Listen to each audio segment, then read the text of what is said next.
While everyone's eyes are glued to the big releases, games keep quietly dropping on the eShop that almost nobody talks about.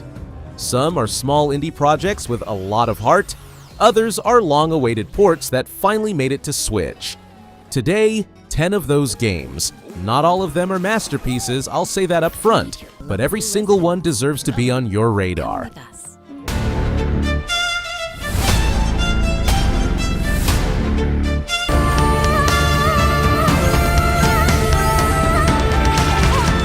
Honestly, I've been waiting a long time for a decent monster collector JRPG on Switch that isn't just a pale shadow of Pokemon. LumenTale. Memories of Trey isn't a revolution, but it's a serious attempt. Beehive Studios built this around an Italian-inspired world called Thalia, with over 140 unique animon, each carrying elemental affinities and emotional attributes that actually affect combat. There are 4-on-4 battles, online card trading, and a story following Trey, a young hero who wakes up with no memory. The Amnesia setup is as familiar as it gets, but the studio is clearly betting on atmosphere and writing rather than a pure grind loop. It was originally planned for 2025, slipped to spring 2026, which is fine. Small team, real development pace. Whether the final release lives up to the trailers, we'll find out in the first week of reviews. But the potential is there, and if it clicks, this could be one of the better indie JRPGs Switch has seen in a while.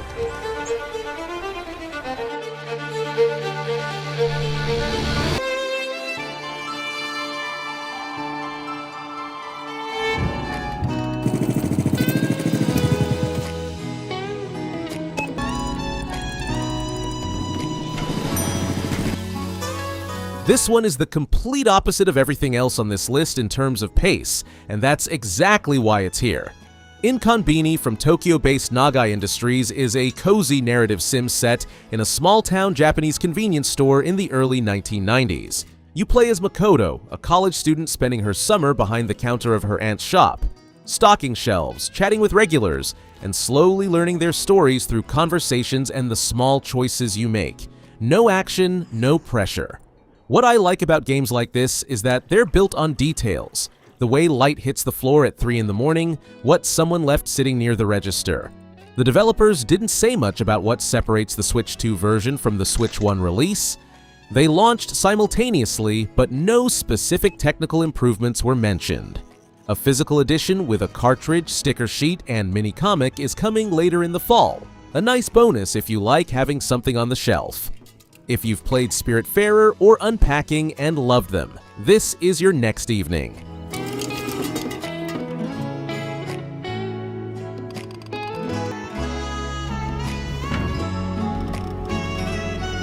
It's a dream world in which familiar friends, from the most heroic, this dream world can grow back into something magical. Sure, Dreamlight Valley isn't exactly an underrated game, but the Switch 2 version is worth a separate conversation, because this is a rare case where an upgrade actually changes something you can feel. Gameloft improved the frame rate, bumped the resolution, cut loading times, and raised the item limit to 6,000. Anyone who played the original Switch version remembers the choppy frame rate and muddy textures. The difference here is real, and the upgrade is free if you already own the Switch version. The right call and not a given in this industry. The one strange thing, Japan charges 100 yen for it. Why? Nobody knows. Feels like an accident more than a policy. But it's annoying. The game itself is Animal Crossing with Disney and Pixar characters. A cozy life sim built around cooking, decorating, and quests. If you're on Switch 2 and haven't tried it yet, now is genuinely the best time. And feed your passions.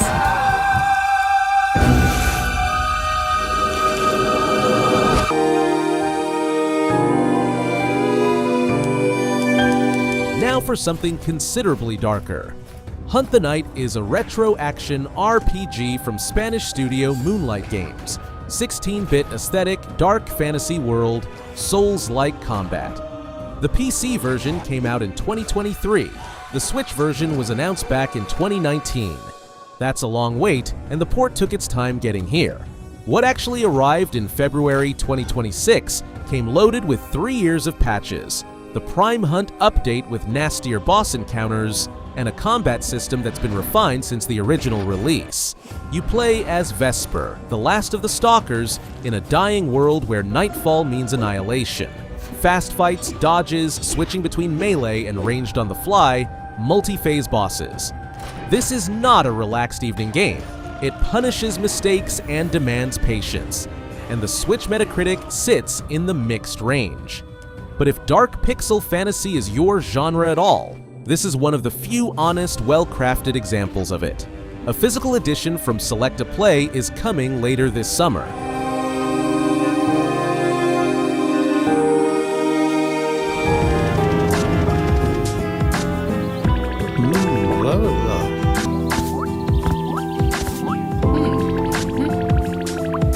Cozy Caravan from Australian studio 5 Live Studios is a traveling merchant game starring anthropomorphic animals, and from the first few minutes it's obvious the team knew exactly what they were making and who it was for. You roll through picturesque landscapes in your caravan with a grumpy frog named Bubba and a bumblebee called Rigby, pulling the whole thing along. You stop in towns, craft food and clothes through satisfying little mini-games, and set up a market stall. The game was in early access on PC since 2024, where it earned a very positive rating well before the final release. The Switch version launched with everything, 3 major regions, full content from day one. There was a small 1-week delay at launch due to a technical hiccup, which is a little annoying, but it didn't affect the final product. I'm not sure it's a game for hundreds of hours, but it does one thing well. It never rushes you.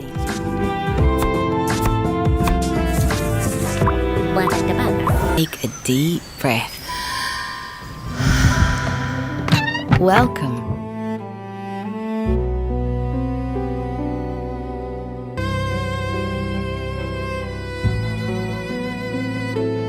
A 1940s noir detective story is a rare thing on Switch, and The Last Case of John Morley fills that gap. You play as Detective John Morley, brought a cold case 20 years old. An aristocrat convinced the real killer of her daughter was never found. It's a first-person narrative game, short, a few hours, built entirely on atmosphere.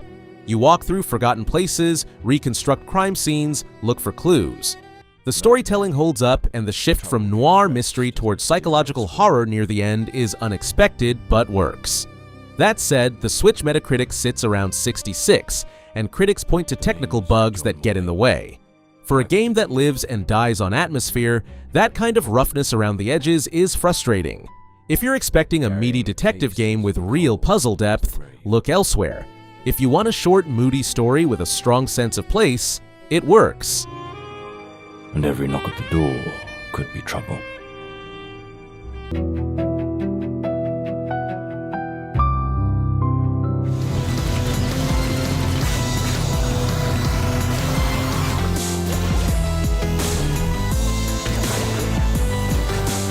Bean Beasts is a good example of what one person can build when they stay focused. Solo developer Josh Bailey, working under the Anxious Noob label, made a tower defense game where your defenses are living creatures instead of static structures. Each beast gains experience in combat, evolves through 3 stages, and changes how it fights as it grows. 40 levels across 5 biomes, 12 trap types with 2 upgrade paths each, the ability to redirect enemy routes using walls. The mechanics are flexible and genuinely reward thinking. Switch reviews are positive. People like the steady flow of unlocks, the clean interface, the way difficulty scales. But the boss fights can get unfair, and if you've been rushing levels without completing side objectives, you'll feel it when a boss wall hits. Not a casual game despite the cute visuals. For the tower defense genre on Switch, it's one of the best new options out there right now.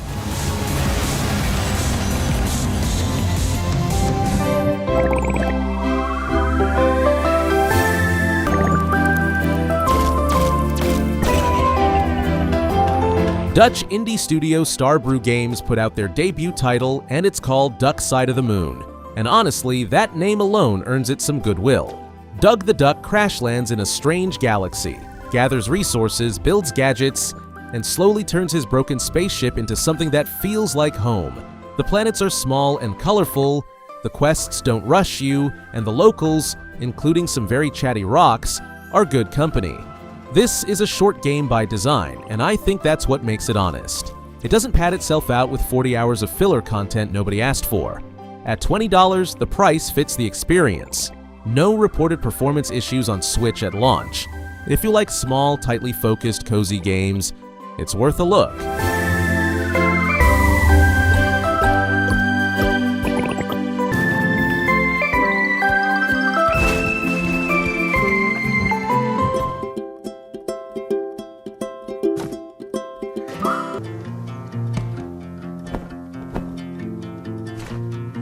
One Move Away was announced at the Game Awards 2024, and for a long time, I wrote it off as just another cozy indie.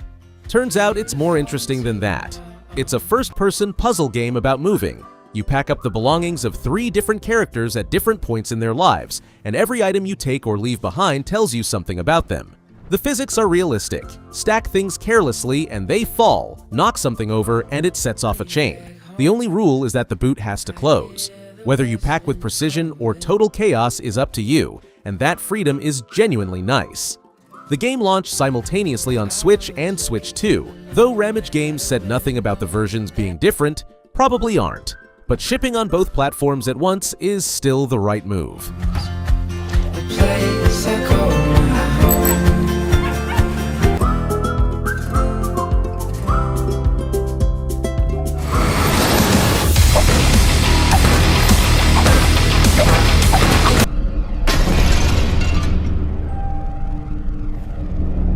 We're ending with a game that doesn't pretend to be anything other than what it is. Kill It With Fire 2, built by solo developer Casey Donnellan, is a co-op first-person shooter about hunting spiders across the multiverse. 45 weapons ranging from a rolled-up newspaper to a rocket launcher to a laser sword. 7 worlds, 4-player online co-op, and an 8-player PvP mode.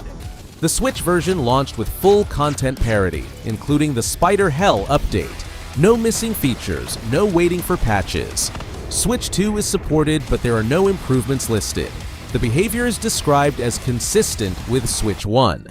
Honestly, that doesn't bother me here. The game is about spiders and chaos, not resolution benchmarks.